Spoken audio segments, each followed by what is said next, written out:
யூடியூப்ல நம்ம டெய்லி பார்த்து இன்ஸ்பயர் ஆகிற ஒரு கிரியேட்டரை தான் நான் நேரில் மீட் பண்ணியிருந்தேன். அந்த நாளினுடைய ஃபுல் எக்ஸ்பீரியன்ஸை உங்ககிட்ட ஷேர் பண்ணிக்க போகிறேன். தம்ப்நெயிலேயே உங்களுக்கு தெரிஞ்சிருக்கும் நான் யாரை மீட் பண்ணியிருந்தேன் அப்படின்னு.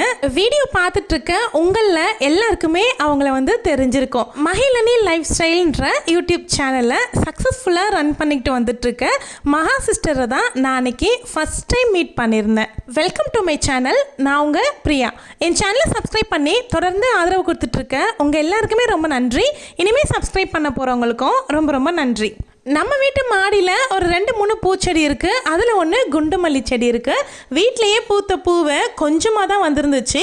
கோர்த்து எடுத்துகிட்டு போனால் லலி பாப்பா வச்சுக்குவாங்க அப்படிங்கிறதுனால கோர்த்துட்ருக்கேன். வீட்டிலேருந்து கிளம்புறதுக்கு ஒரு 9 o'clock போல் ஆயிடுச்சு. ட்ரெயினில் போகலாம் அப்படின்னு தான் பிளான் பண்ணியிருந்தோம். பட் ட்ரெயினில் போகணும் அப்படின்னா 2 ட்ரெயின் மாற வேண்டியது இருந்துச்சு. அதனால் யோசித்தேன், சரி ரொம்ப லேட் ஆகிரும் அப்படிங்கிறதுனால கேப் புக் பண்ணிட்டேன். நான் உங்களுடைய ஓல்டு சப்ஸ்கிரைபர் தான். நானும் யூடியூப் சேனல் ஆரம்பித்ததுக்கு அப்புறமா மீட் பண்ணக்கூடிய ஃபஸ்ட்டு யூடியூபர் இவங்க தான். நாங்கள் ரீச் ஆனதுக்கப்புறமா 2nd ஃப்ளோர்லேருந்து வாசலுக்கே எங்களை ரிசீவ் பண்ணியிருந்தாங்க.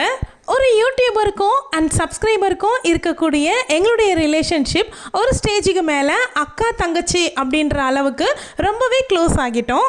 எனக்கு அவங்களும் அவங்களுக்கு நானும் ஒரு ஷேரிங் பார்ட்னராகவே மாறியாச்சு. சும்மா சொல்லக்கூடாதுங்க, வீட்டுக்கு வந்த விருந்தாளிங்களை விருந்தோம்பல் அப்படின்னு சொல்லுவோம்ல, அந்த அளவுக்கு ரொம்ப நல்லா கவனிச்சிருந்தாங்க. பிரேக்ஃபாஸ்ட் எல்லாமே எங்களுக்கு செஞ்சு வச்சு அழகாக உட்கார வச்சு பரிமாறினாங்க. என்னோடய லைஃப்லேயே மறக்க முடியாத நாளுன்னு தான் அந்த நாளை நான் சொல்வேன். இந்த சில்வர் பட்டனை நேரில் பார்த்த உடனே ரொம்ப சந்தோஷமாக இருந்துச்சு. மகா சொன்ன ஒரே வார்த்தை என்ன அப்படின்னா, நீங்களுமே சீக்கிரமே வாங்கிடுவீங்கக்கா அப்படின்னு சொன்னாங்க. இப்படி எல்லாம் சொல்கிறதுக்கே ஒரு மனசு வேணும்ல. எனக்கும் சரி ஹஸ்பண்ட் குழந்தைங்களுக்கும் சரி ஏதோ ஒரு புதுசாக ஒருத்தவங்க வீட்டுக்கு போன மாதிரி ஒரு ஃபீலிங்கே கிடையாது. எங்கள் ஃபேமிலியில் ஒருத்தவங்களா, அதாவது என்னுடைய தங்கச்சியா, அவங்க வீட்டுக்கு போனால் நாங்கள் எப்படி சங்கோஜம் இல்லாமல் இருப்போமோ அந்த அளவுக்கு அவங்க எங்கள் கூட பழகியிருந்தாங்க. அவங்க ஹஸ்பண்ட்மே போலீஸ் ஆஃபீஸராக ஃபஸ்ட்டில் கொஞ்சம் பயமாக தான் இருந்துச்சு.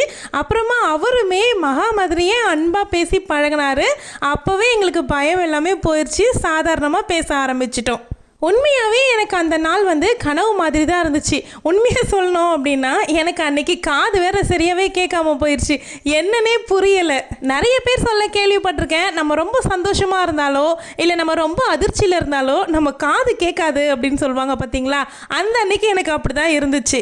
பல வருஷமாக வீடியோலேயே பார்த்துக்கிட்டு இருந்த வீட்டையும் அந்த அழகான கோலத்தோடு இருக்கக்கூடிய நிலைவாசலையும் அன்னைக்கு நேரில் பார்க்கும்பொழுது உண்மையாகவே மனசுக்கு அவ்வளோ சந்தோஷமாக இருந்துச்சு. பிரேக்ஃபாஸ்ட்லாம் சாப்பிட்டு முடிச்சதுக்கு அப்புறமா நிறைய டைம் இருந்துச்சு.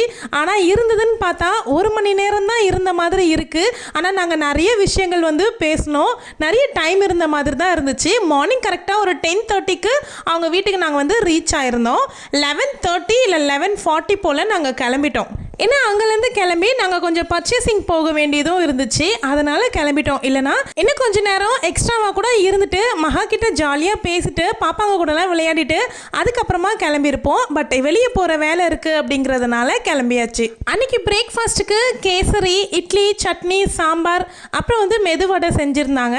நல்லா இருந்துச்சு. எல்லாமே டேஸ்ட் வைஸ் ரொம்பவே நல்லா இருந்துச்சு. என் பசங்களுக்குமே ரொம்ப பிடிச்சிருந்துச்சு. அவங்களாம் கேட்டு வாங்கி சாப்பிட்டாங்கன்னா பார்த்துக்கோங்க, அந்த அளவுக்கு டேஸ்ட்டாக தான் சமைக்கிறாங்க. நம்மளுடைய மனசுக்கு ரொம்ப பிடிச்சவங்கள நம்ம முறையாக மீட் பண்ணும்போது நம்மளால முடிஞ்ச ஏதாவது ஒரு சின்ன கிஃப்ட் கொடுப்போம் பார்த்தீங்களா. அந்த மாதிரி தான் நான் மகாவுக்கு ஒரு சின்ன கிஃப்ட் வாங்கிட்டு போயிருந்தேன். பிரேக்ஃபாஸ்ட் எல்லாம் சாப்பிட்டு முடிச்சதுக்கு அப்புறமா அவங்க வீட்டுக்கு பக்கத்துலேயே இருக்க மாடியில் கொஞ்ச நேரம் நின்று ஜாலியாக பேசிகிட்டு இருந்தோம், டைம் ஸ்பெண்ட் பண்ணிட்டு இருந்தோம். ரொம்ப என்ஜாயிங்காக இருந்துச்சு அந்த டே. என் பிள்ளைங்க உண்மையாகவே எங்கே போனாலும் காலில் சுடு தண்ணி ஊற்றிக்கிட்டு வந்துடுவாங்க. முக்கியமாக என்னுடைய சின்ன பையன் எங்கே போனாலும் எப்போ கிளம்புவோம் அப்படிங்கிற வார்த்தையை உடனே கேட்க ஆரம்பிச்சிருவான். பட் அந்த அன்னைக்கு எங்களை ரொம்ப ரிலாக்ஸாக விட்டுட்டாங்க. அவங்களும் ஜாலியாக இந்த ஃப்ளைட் எல்லாமே பார்த்துக்கிட்டு என்ஜாய் பண்ணிகிட்டு இருந்தாங்க. எப்போ கிளம்புவோமா அப்படிங்கிற வார்த்தையே கேட்கவே இல்லை. அங்கே ரொம்ப கிட்டவே ஃப்ளைட் எல்லாம் போனதுனால பசங்க ரொம்ப ஜாலியாக பார்த்துக்கிட்டு இருந்தாங்க.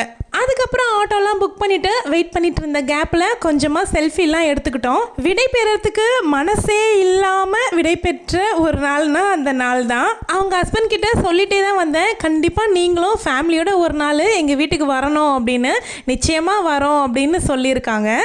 அவங்க வீட்டிலேருந்து கிளம்பி நாங்கள் ஸ்ட்ரைட்டாக சென்ட்ரல் வந்தாச்சு. கரெக்டாக ஒரு 1:30 போல் சென்ட்ரல் ரீச் ஆயிருந்தோம்.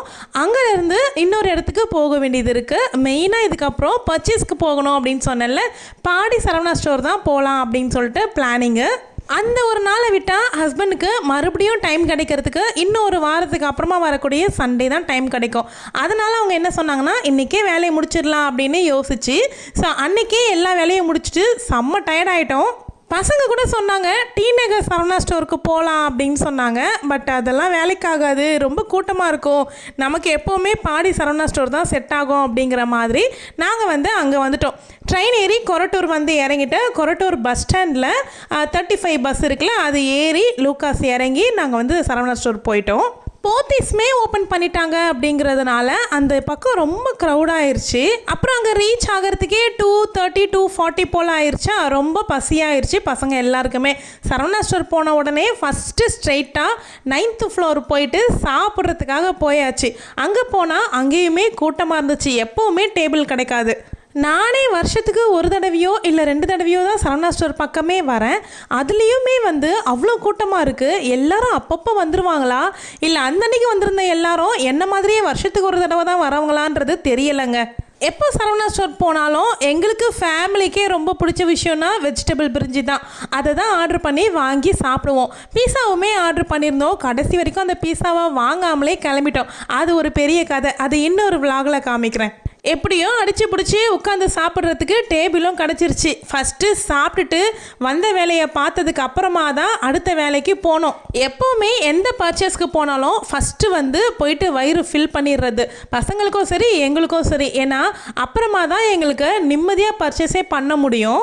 சரவணா ஸ்டோருக்கு எதுக்காக போனேன், அங்கே என்னெல்லாம் பர்ச்சேஸ் பண்ணேன், எந்த விஷயத்துக்காக நான் போயிருந்தேன், என்ன வாங்கினேன் அப்படிங்கிறது எல்லாமே அடுத்தடுத்து நான் விலாக் கண்டிப்பாக போடுறேன். நான் ஒரு முக்கியமான ஒரு 2 பொருள் தான் வாங்கியிருந்தேன். நாளைக்கு வரக்கூடிய வீடியோவில் அதனுடைய ஒரு பொருளை நான் உங்களுக்கு என்ன அப்படிங்கிறத ரிவீல் பண்ணிடுறேன். சேனலுக்கு புதுசாக வந்திருக்கீங்கன்னா இப்போவே சப்ஸ்கிரைப் பண்ணி வச்சுக்கோங்க.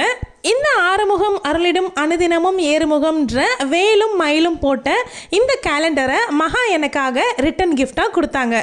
ஆக்சுவலாக முருகர் சம்மந்தமான கேலண்டருக்காக நான் ஒரு டைம் ஆவலாக எதிர்பார்த்துட்டு இருந்தேன். பட் அப்போ எனக்கு கிடைக்கல.